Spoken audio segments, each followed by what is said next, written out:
Anyway, when we took over what were our premises where I was working from for healing, it was just right for all the accommodation it had got, but there was something wrong with it, and I couldn't put my finger on what it was. And eventually, after a couple of days, I worked out what it was. All the rooms were painted grey. It had been used by an insurance broker before that. I don't know whether that had anything to do with it or not, but I realised it was the grey that was actually causing this funny feeling in the building. So then I set about trying to think of a colour scheme. And I asked several people, what colours would you associate with healing? Well, of course, a lot of people came back to me and they said white. You know, white is a colour of purity and so on. But I couldn't imagine painting the room in which I was going to work white. White's quite a stark, hard colour. A lot of people told me that blue was a healing colour. But blue may be a healing colour, but I think blue is also one of the cold colours. And I wouldn't have liked to have sat all day long in a room that was painted with a cold colour. So in the end, I went with my own intuition, and I painted the entire room bright sunflower yellow, and the ceiling white and all the woodwork white.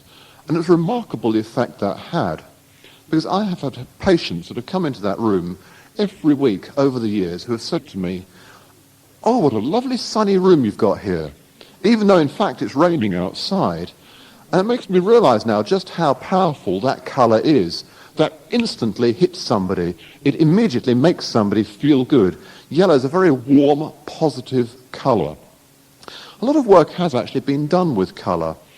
And for a long while I used to sort of rather poo-poo it and think, well, there's not much to that. But when you start to realise the extent to which good research has in fact been done with colour, and colour began to play an increasing part in just the way that I worked with patients.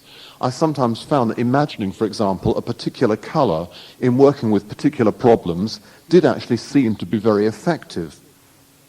There's a very good book, which again I would recommend, called The Therapeutic Touch by a lady called Dolores Krieger, who was until recently a professor of nursing at New York University. And she taught a course for nurses called very simply, as the title of the book suggests, The Therapeutic Touch. And one of the things that they found was that if there was a patient who was very distressed and very upset, if a nurse went and sat by the side of the bed and imagined maybe blue light, the sort of quality of light you might get if sunlight was shining through stained glass, blue light shining down onto the patient, it actually had a soothing, calming, almost tranquilizing effect on the patient. The more I began to look into it, the more I realised that there is a lot of evidence to suggest that colour and the colours with which we surround ourselves do in fact influence our moods and influence maybe our health as well. The Japanese, for example, have carried out some remarkable work with guinea pigs, and they found that young guinea pigs who were irradiated with red light attained a far more rapid growth than those who were irradiated with blue light, who actually showed signs of undernourishment. I'm surprised that farmers haven't got onto that one yet. You imagine sort of rows of animals all under red light rather than blue light. But the Japanese also found that milk secretion was accelerated when the animals were irradiated with red light, while the blue light actually retarded secretion. Kurt Goldstein, who is a recognized authority on psychoneurology, writes in a book of a woman with a cerebellar disease. Now this I find very curious. She has a cerebellar disease and she's unable to walk steadily and would frequently fall over. It was found that when she wore a red dress, the symptoms seemed to be much more pronounced, whereas when she wore blue or green clothing, her equilibrium was restored nearly to normal. Now you'd think that if she's actually got a problem with her brain, that changing the colour of her clothing wouldn't make the slightest bit of difference. And yet that, it seemed, was not the case. Blue or green clothing actually made it far easier for her to attain balance than wearing red clothing. They've also done quite a lot of work with colour at the Worcester State Hospital in Massachusetts, where they found, for example, that magenta, used on a ward of people who were mentally disturbed, was found to have a calming, sedative effect for several weeks, although they found that the efficiency did begin to wane after the initial period. They also found, like Dolores Krieger, that blue had a strong and prolonged soothing effect and was found to be the most effective of the colours used. Yellow, when used with depressed patients, had a slight stimulating effect. whilst red, used with the same group, proved an even stronger stimulus. I'm, as you've probably realised by now, not greatly into the jargon of sort of New Age speak and the sort of healing speak, and sometimes people are sort of concerned I'm not into chakras and auras and so on. I always say, well, I wouldn't recognise a chakra if I saw one in the street. I never really understand why we use words like chakras, because if you want to get people to understand something like healing, they're going to understand it far more if you talk in terms of energy centres. I'm convinced beyond any doubt that there are energy centres throughout the body. As a healer, I know that, and as a healer, I feel very much that I utilise them in my work. And there's a lot of work, again, which suggests that different colours are associated with each energy centre. And I thought I'd just go through a little bit about the energy centres and colours. You might like to note this down, and then go through an exercise just about colour and see what it does for you. As you probably know, there are 7 basic colours which make up the spectrum: red, orange, yellow, green, blue, indigo and violet. Each relates to a different part of the body and relates to one of the main energy centres. If we start with red, red, for example, instills confidence, and a lot of studies have found that red is a good colour for lifting depression. It stimulates and invigorates, and it's believed to relate to the energy centre at the base of the spine. So maybe if you have a depressive nature, or if you're working with someone who's depressed, you might find that red is a good colour, either to wear or maybe to use in a sort of self-healing meditation. Maybe if you're working with somebody, if you imagine the colour red surrounding that person, that might be helpful for someone who's depressed. Orange, which you don't see being worn very much except by Buddhist monks and Hare Krishnas, symbolises warmth, kindliness and plenty. A lot of researchers, including again Dolores Krieger, have found that orange, for some reason, acts on strengthening the lungs and is particularly useful in helping asthma and bronchitis. So for anybody with a respiratory problem, orange might be a useful colour to try and visualise or to use in the process of healing. Orange, incidentally, also relates to the splenic... Orange, incidentally, relates to the splenic centre. Yellow, which I was talking about earlier on, represents joy and cheerfulness. It cleanses and purifies, and I think you'll find almost everybody will say that yellow relates to the solar plexus centre, which in turn controls the digestive processes and the whole nervous system. So again, any problems with digestive processes, yellow might be a good colour to try and incorporate or to use. Green suggests peace and relaxation. It soothes and it relieves. And green relates to the heart centre. So, once more, heart problems, green may be a good colour to try and use. Blue, which a lot of people told me was associated with healing, symbolises truth, calmness and sincerity. It brings peace of mind and rest, and it relates to the throat centre. Indigo is a purifier. It acts on controlling fears and repressions, and it relates to the pineal gland centre, or that third eye centre. And lastly, violet, which is much favoured by bishops. Violet soothes and tranquilizes. It aids development of spiritual and intuitive factors, and it relates to the crown centre. And certainly, all I can say is that a few years ago, I didn't take colour that seriously. But as you get older, you get a bit wiser, and you begin to realise that when you're doing healing, it's not just what you're doing with your hands. There's all sorts of other factors that come in as well. I'm actually, at the moment, just in the process of giving up my centre in Bury St Edmunds in the town, and I'm, at the moment, doing up a building to use as a new place from which I'm going to do healing. And it's actually really, one thing I'm really enjoying is putting together a whole new environment specifically for healing, knowing now what I know about colour and environments and so on. And one of the things that I found also is very, it's almost like a subliminal effect it has on people, is filling the building with plants, live plants. People walk in and even that, just unconsciously, pushes out vibrancy. It's alive. And there are all sorts of things like that. We also have a dog that comes to our centre, and the dog is great, not only with patients but also with children. People sit there and they talk to the dog, as a boxer, and boxers have got these very funny squash faces, and I usually go into the waiting room and there's my dog sitting sort of right next to the patient, or if they're unlucky, on their lap. And they're in deep conversation with him, and he sort of sits there sticking his bottom lip out at them, and they come into my room and they say to me, "Well, Cromwell seems very depressed today." And what they're really saying, I realise after a while, is not that the dog is depressed. What they're telling me about is how they feel, but they use the dog as a vehicle by which they express their feelings. But I found that the dog is just wonderful for having there with children. Another thing which I found is very, very useful with healing are tanks of tropical fish. I've got now 3 big tanks of tropical fish, which originally I had there for children, but I actually find now that adults prefer the tanks to the children. There was a report published not long ago in a journal of dentistry, which showed that if you sat and watched a tank full of tropical fish for 15 minutes before undergoing dentistry, it had the same effect as hypnotherapy. I'll have to try that out one day. Anyway, I thought I'd just draw towards a conclusion by going through an exercise relating to colour.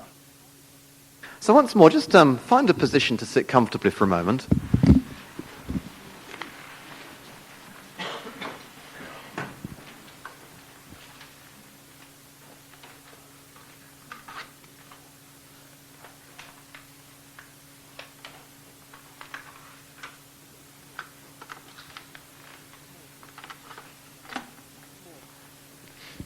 And once more, just close your eyes, I think, especially at this exercise, so that you cut out external visual distractions and can really imagine colours.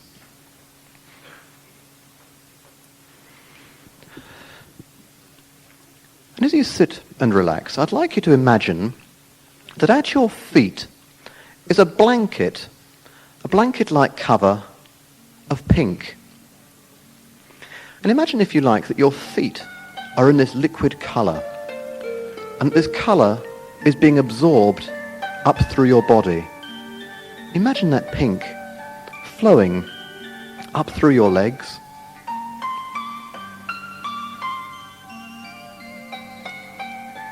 through your abdomen, up through your chest,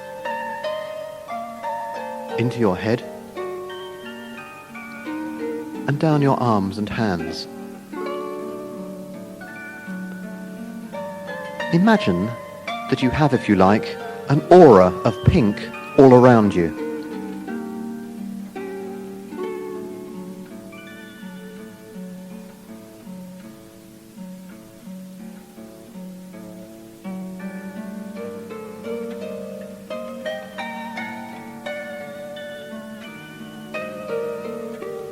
And as you surround yourself with pink, just be aware of what you feel, what you experience, whether it makes you feel relaxed,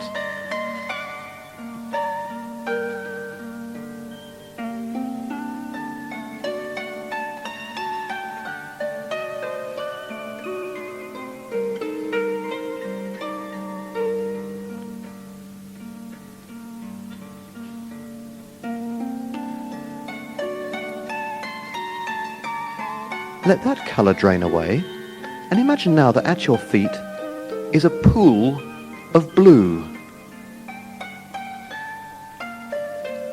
And once more, imagine that blue now being absorbed up through your body. Imagine your whole body being surrounded by that blue.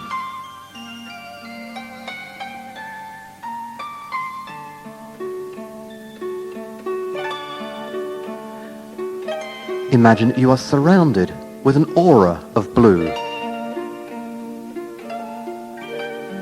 And once more, be aware of what that feels like. See if it feels different subjectively to how it felt with pink.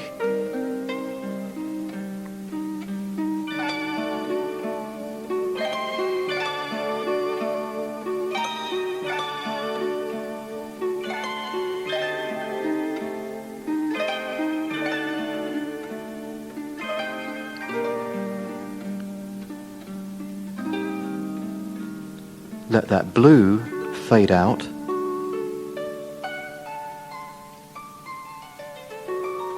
And imagine now a pool of yellowy golden light. And imagine that colour, that golden light, being absorbed through your body, up through your legs, up through your abdomen and chest, and again down your arms and through your hands.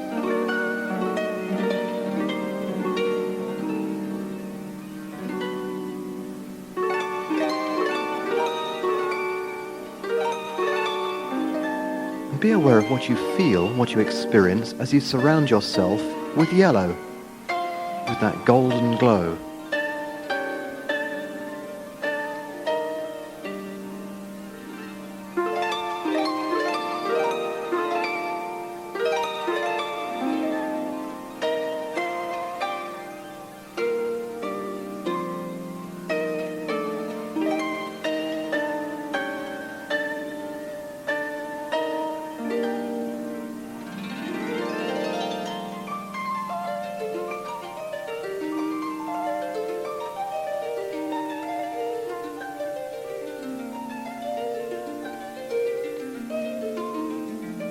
And finally, imagine that at your feet is a pool of red light. Imagine that bright red light now starting to creep up and surround your body. Imagine that red light permeates right through your body.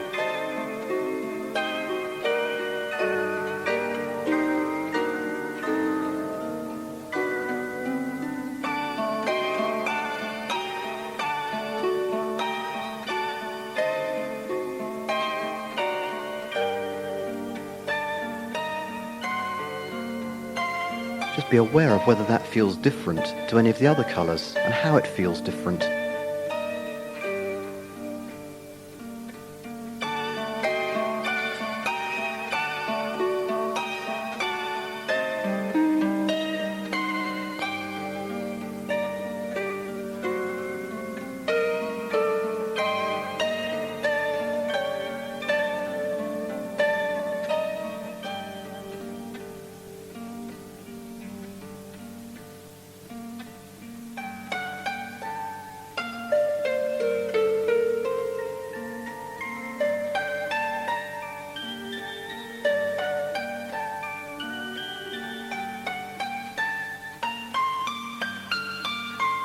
And then once more, just gradually bring yourself back again to the room. And as you feel ready, open your eyes again.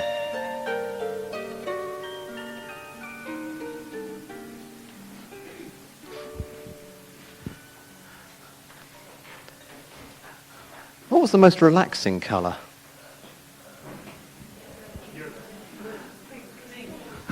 Almost everybody's saying pink and a few yellows. What was the most disturbing colour? That's fairly unanimous. It's interesting the extent to which colour really does affect the way that we feel, whether we're relaxed or agitated or whatever. But, I think it's a shame that colour isn't more widely thought of when people design buildings and shops and public places and so on. One of the things that I often find with healing is that one has to establish a very good rapport with somebody very, very quickly. I work on maybe half-hour sessions and somebody comes in, and in that time you've got to be able to, or I've got to be able to gain their confidence and their trust and to get them to open up. I always remember an interesting experience that I had some years ago which taught me a lot and has a lot to do with healing. And it leads me into the first of the exercises that I wanted to share with you. I had a lady who'd come to see me. And normally when somebody comes to see me, I've got information about them. They've written a letter or I've got notes about them or whatever. And this lady had evidently phoned the centre and had got an appointment and just booked it in at the last moment. And there I was with absolutely no information at all about her. So I didn't know where she'd come from, what was wrong with her or anything. Now normally if I've got a letter, I can read the letter and I can say, well, I can start a conversation based on where she lives or based on their occupation or whatever. On this occasion, I had nothing. And here's this lady, I should think in her late 50s, quite a stout-looking lady, and she's sitting cross-legged on the chair in front of me as if to say, right, I'm here, what are you going to do about it? And I looked at her and I thought, how am I going to open a conversation with her? What can I say to sort of break the ice, almost literally in her case? And I looked at her, and the thing that really leapt out at me was what she was wearing. She had a dress on that was a most wonderful colour, and it got the most remarkable print on it, a design. And I said to her, "I love your dress. That's beautiful fabric, isn't it?" And she drew in a deep breath, and she said to me, "Young man, not even my husband tells me that." And just left me dangling there. Her timing was impeccable. She knew exactly what she was doing, because I now didn't know whether I'd offended her or whether, in fact, she'd taken it the other way and was really pleased about it. So after a few moments, she drew in another deep breath, and she patted me on the knee, and she said, "You've made my day." And I just thought how sad it is that you can get to that kind of age or be in a relationship at that time in your life, and maybe the person closest to you perhaps doesn't take that much notice of you. And I think it's actually very true that so often we tend to notice people further away from us than our partners very often. But anyway, after that, I was okay with her, and she opened up, and that was very easy. But I found that that taught me something very interesting, and that was that if you give somebody a compliment, they will very often sort of really open up. And I found that, in a way, what I say to somebody is as important as perhaps what I'm doing with my hands. And if you use the two combined, then you've got a much more powerful force at work. A lot of people come to me, and they're despondent, they're depressed, they're disorientated, they're frightened. And I think sometimes people just appreciate having some positive feedback or somebody giving them a compliment about the way they look, especially if they feel lousy. And you know yourself that if you ever have received a compliment quite out of the blue, it sort of puts you on cloud nine for the rest of the day. And you're far more likely then to go off and give somebody else a compliment. I heard once about a wonderful study that was carried out in a hospital in America. I don't believe this was ever reported, but it was just a very interesting story. It was told to me by a doctor. A group of nurses who were working together on a particular ward had become very interested in stress and in the way that patients responded and the way that they recovered from surgery and so on different wards. It was noticed that some patients got better faster than others in different wards. And the nurses began to wonder whether, if instead of trading insults with one another and sort of constantly being under stress, if they actually started being nice to one another, they wondered what would happen. If they started, for example, giving compliments to one another. So just as a rather humorous, light-hearted exercise, they started bandying about compliments. And whenever one nurse met another, there was always a compliment flying. Anyway, what they discovered was that this really did change the atmosphere in which they were working. Then they noticed that if the shift changed, and maybe 4 or 5 different nurses or new nurses came on, the whole atmosphere changed back again, and they had to start all over again. They then started giving compliments to the doctors as well, and the doctors became very suspicious and wondered what it was they wanted. But apparently what they observed in the end was that those patients who had undergone surgery and who were taken back to that particular ward recovered from surgery quite a lot faster than the patients who were taken back to the other wards. And they came to the conclusion that it was just the positive atmosphere of that ward, and because there was a good atmosphere between the doctors and the nurses and everybody was happy and joking and giving compliments, it actually contributed to the recovery of those patients. A lot of my work is with people with life-threatening disease. A good proportion of my work is, for example, with people with cancer. And I find that there's a very interesting thing that many of those adult cancer patients have in common. Very often one will find that the adult cancer patient has, maybe 6 months to 2 years before the cancer was first diagnosed, lost what I would call a stabilizing influence in their life. They've lost a partner due to death, divorce or separation. They may have lost a job. It may be that they've moved from one part of the country to the other, and it's as if they've lost roots or friends. But what I often observe is that what that person has actually lost is their source of compliments. Psychologists talk about strokes. They talk about negative strokes and positive strokes. So a positive stroke would be what I've just been telling you about. Somebody passing the time of day with you or giving you a compliment or whatever. A negative stroke might be somebody giving you a brush off or the cold shoulder or whatever.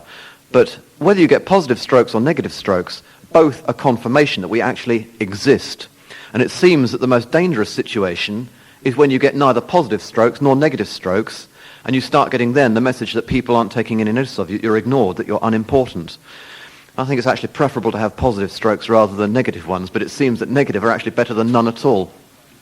I've got an exercise that I wanted to share with you just to sort of break the ice today. And this is a 3-part exercise. If you think the first part is embarrassing, you wait till we get to the last part. Usually when I use this exercise in Britain, I see people diving for cover.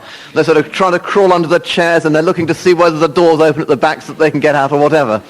This starts off quite light-heartedly, actually, in a bit of a joking way. But the last part of this exercise carries you very close to what I believe happens during a healing state.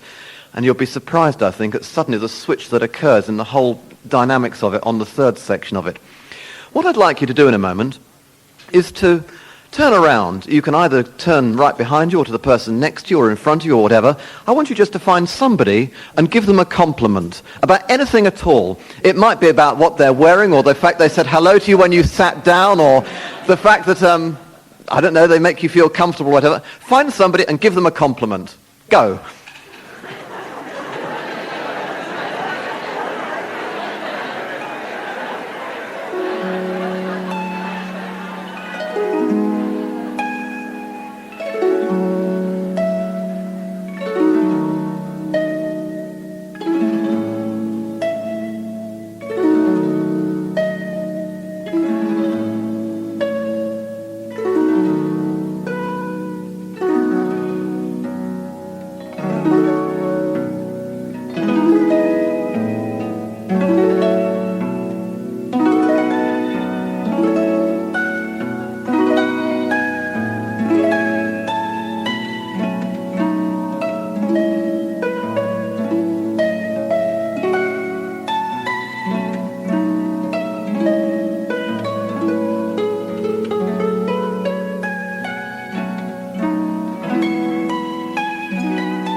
That's not that bad, actually, once you actually take the plunge.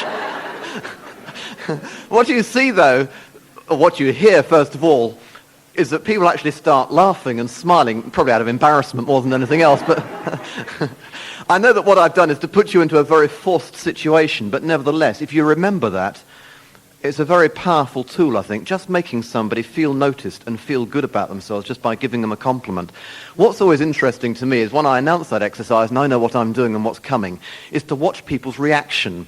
Because body language here starts to play a very interesting part.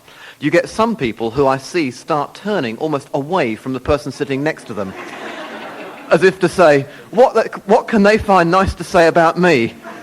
And I think that often, I mean, you may know this yourself, that people who are not very good at receiving compliments are perhaps not so good at giving them either. So there are some people that sort of curl away from anybody close to them. And then you get the other reaction as well, the people that go like sort of satellite television dishes and they sort of swing round to their partner, and here I am, I'm waiting for it.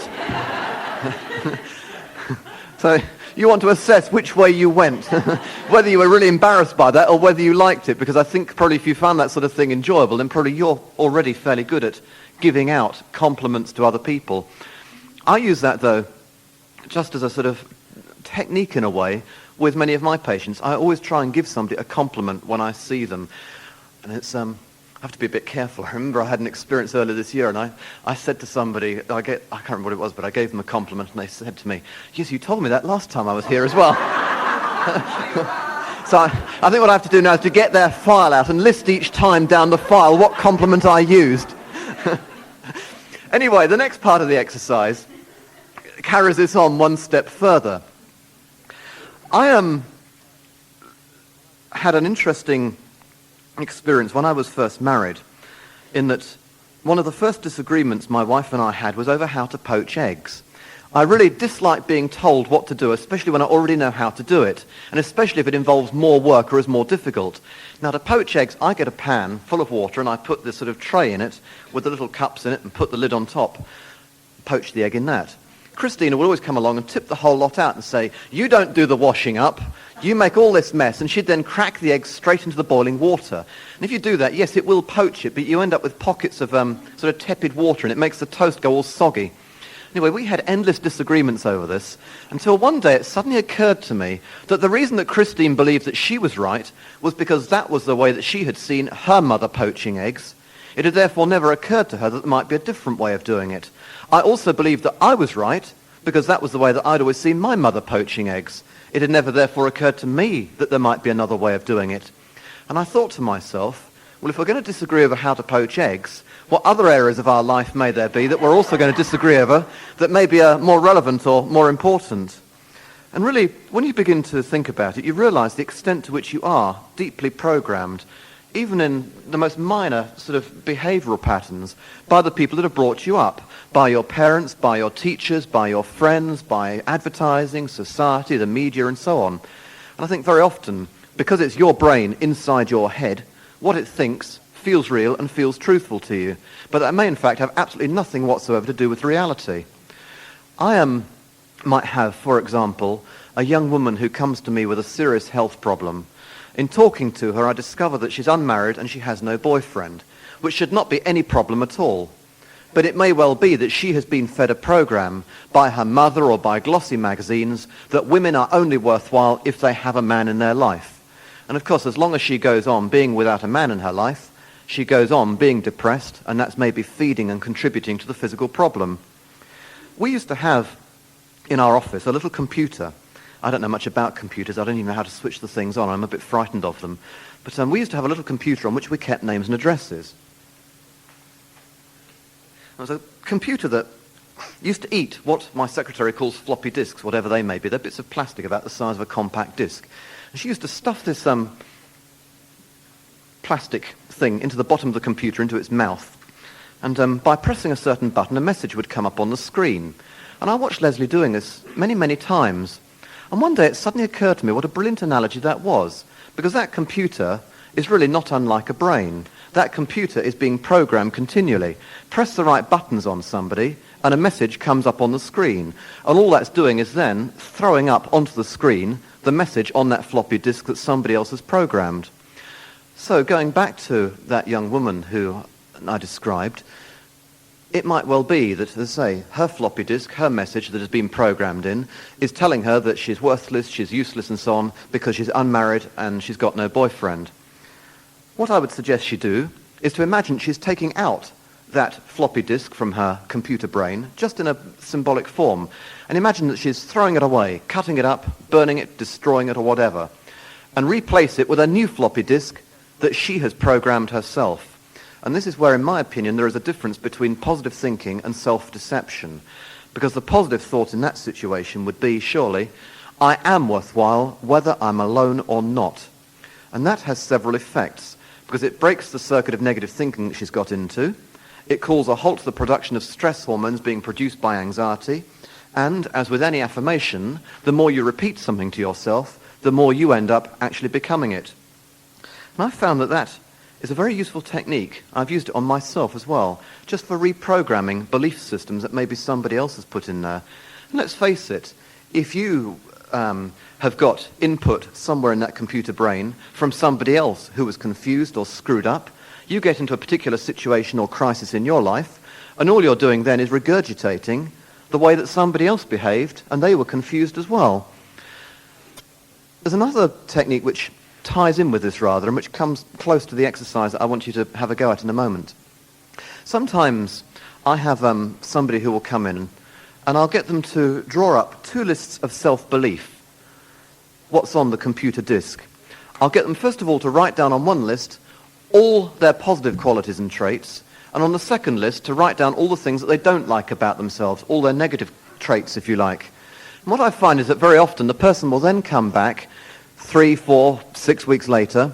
On the negative list, they have filled up sheet after sheet after sheet. On the positive list, there are just 3, 4, or 5 items. And it's curious how most of us seem to be much better at focusing on our negatives than we are on the positives. What I'd like you to do in a moment is to find someone that you can work with. you can just turn around and work with the person sitting next to you. I would actually recommend you don't do this with someone you've come here with or with your partner. I don't want to be sort of responsible for any arguments today. But just find somebody, and I want one of you to act as a speaker and one of you to act as a listener. Listening is a very important part of healing, just having the time to sit down and to allow someone to talk. The person that's doing the talking, I'd like you to share with your partner all your positive qualities and attributes. I'd like you to tell your partner all the things that you're good at, all the things that you like about yourself. It may be that you're good at helping old ladies over the road, that you raise money for charity, or whatever it happens to be. The person doing the listening, just listen, make no comment, but if you find that your partner starts to deviate and starts telling you things which they don't like so much, just gently lead them back and say, I don't want to hear about that, I just want to hear about the positive aspects. When you've run out of positive things to say about yourself, just reverse roles. So you both get a chance at talking and at listening. I'm not going to time you on this section of the exercise, and this is quite interesting because this teaches you a lot about self-image. You will find that some people will have run out of positive things to say about themselves after about 20 or 30 seconds. Other people will still be talking about themselves 5 minutes later. Anyway, find someone to communicate with. Go, see what you do.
You can see what I mean about the timing. Now, some people were sitting looking very bored because they'd finished a long time ago. And there's other people saying, I haven't finished yet. What I like best after that exercise is listening to the comments after the workshop as people are drifting out. And quite often one of the comments I hear is, how embarrassing. And it's the same about the exercise with giving compliments. People say, how embarrassing. You might think that about somebody, but you'd never tell them. And it's curious how we get terribly embarrassed about telling anybody else about our positive traits or qualities. And a lot of you sit there and the looks on your faces at the thought of having to tell other people about your positive attributes. Anyway, you've guessed what's coming next. This is going to be the easy section.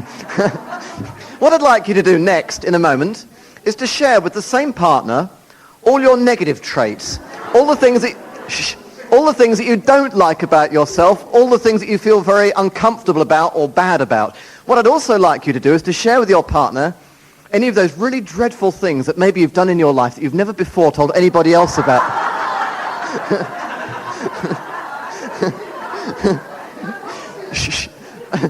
Now, let me tell you, what I'd like you to do with this exercise, do it slightly differently. I want you this time, instead of just sitting facing one another, to actually link hands and hold hands and just experience now what starts to happen when you actually join together rather than just sit face to face.